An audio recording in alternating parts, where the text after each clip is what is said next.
Kamusta mga paps? Magandang hapon sa inyo. Kamusta yung biyahe nyo? Kakatapos ko lang kumain.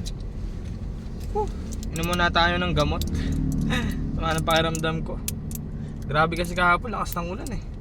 Tapos yung pasahero ko, si Auntie Beth. Shoutout sa'yo Auntie Beth. Grabe. Di mo sinabi maglilipat ka pala ng bahay. Wala kang kasama.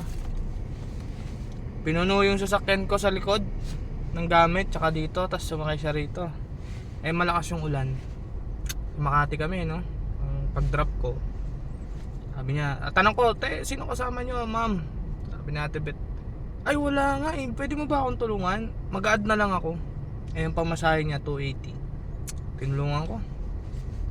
Nilagay ko yung gamit doon sa may parang gate, eh kaso mababasa. Kaya umakat pa ako na second floor. Sakay ako, akat ako second floor. Siguro mga nakalimang balik ako, daming gamit. Siyempre basang-basa ako. 280. Tapos sabi niya, eto kuya, bigay ko na sa'yo. Okay lang naman kasi di man talaga ako nag-aantay ng pamalit. Kaso sinabi kasi may ad eh. Dapat di na sinabi na may ad, parang di ako nasaktan. Binigyan ako ng 300, 280 pamasahe, limang balik ako sa okay lang, at least nakatulong tayo.